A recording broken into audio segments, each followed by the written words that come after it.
2023 yaz Kur'an kursları dönemi açılmıştır. Hepiniz için hayırlara vesile olması için Cenab-ı Allah'tan niyaz ediyorum. Güzel bir şekilde tatil yaparak, eğlenerek Kur'an-ı Kerim'imizi, dini bilgiler, Peygamber Efendimiz'in hayatı, değişik etkinlikler yaparak inşallah kursumuzu en güzel şekilde sürdürmeye çalışacağız. İnşallah buyurun. Hocam bir kez okusun Kur'an. Nerede? Bu da inşallah hafızlığa geçen sene hazırlığa başlamış, bu sene artık hazır. Çocuklar hafızlık gerçekten büyük bir nimet. Kur'an-ı Kerim'i ayet ayet güzel bir şekilde okuyup anlamak ve ezberlemek. Böylece Kur'an-ı Kerim baştan sona kadar böyle Fatiha suresindeki ayetler gibi Kur'an-ı Kerim'i ezberlemeye çalışıyoruz. Ezberlersiniz, önümüzdeki 5 10 dakikada ezberlersiniz. Evet. Sevâ'un aleyhim زرتهم ختم الله على قلوبهم درجة ورد وزر رزق أجل وزن ذهب. Şöyle geç karşıma. Şöyle. Hadi oku bakayım. Biraz sesli. Elif. Alfabedeki okuldaki okuma yazmayı öğrenmek için önce harfleri öğrenmek, sonra heyeceleme. Burada da aynı şekilde önce harflerle tanışacağız.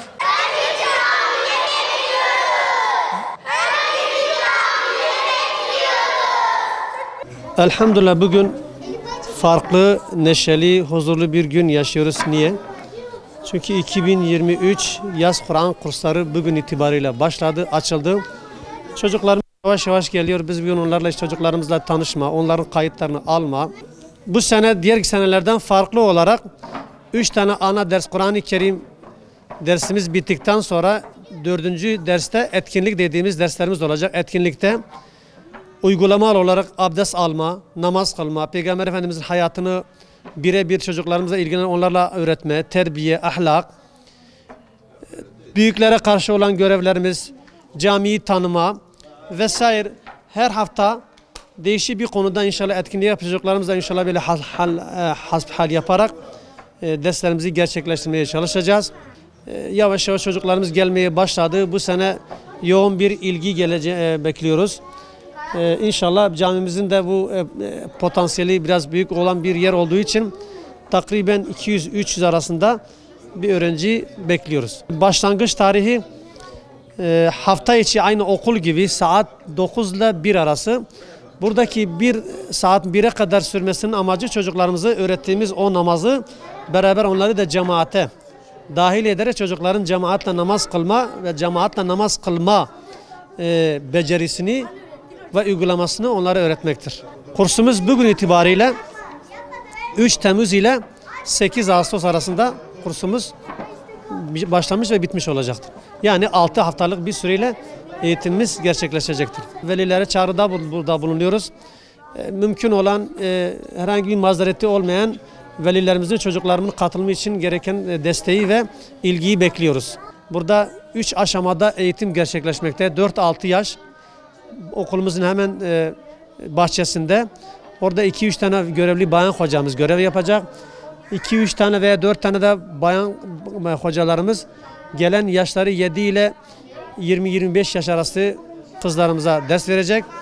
Geriye kalan erkek çocuklara da biz burada 4 tane öğrenci hocamızla gelen erkek çocuklarımız 7 ile 25 arası yaş çocuklarımıza ders vermeye çalışacağız. Burada vermiş olduğumuz eğitimin bir devamı olarak ailede eğitim, ana baba desteğiyle almış oldukları Kur'an-ı Kerim, Peygamber Efendimiz'in hayatı, ahlak, terbiye vesaire oradaki bilgileri de ana babalarıyla paylaşarak desteklerini de bekliyoruz. Hem ilgi hem destek olarak. Bu böylece inşallah hem okulda hem camide hem de aile bu desteği inşallah bunu sağlarsa çocuklarımızın geleceği açısından inşallah güzel bir katkı olacağını sanıyorum, bekliyorum inşallah. Bugün Kur'an kursuna yazıldım. Arkadaşlarımla beraber geldim. İnşallah herkes de bizim gibi Kur'an kursuna gelir, güzel şeyler öğrenirler. Hocalar bize Kur'an-ı Kerim okumayı öğretiyorlar, namaz kılmayı öğretiyorlar, Allah yolunda gitmeyi, iyiliği, kötülüğü öğretiyorlar. Bize doğru yolları öğretiyorlar, faydalarını alıyoruz. İnşallah herkes gelir. Biz geçen sene de yaz kursu, Kur'an kursuna geliyorduk. Şu anda geliyoruz. Hocalarımız hem iyidir hem de bizimle güzel, anlayışlı, bize dinimizi öğretiyorlar, bize Kur'an namazımızı öğretiyorlar. Geçen sene memnun kaldığımızdan dolayı bugün de geldik. Her gün teneffüsümüz vardır, oyunlar oynuyoruz.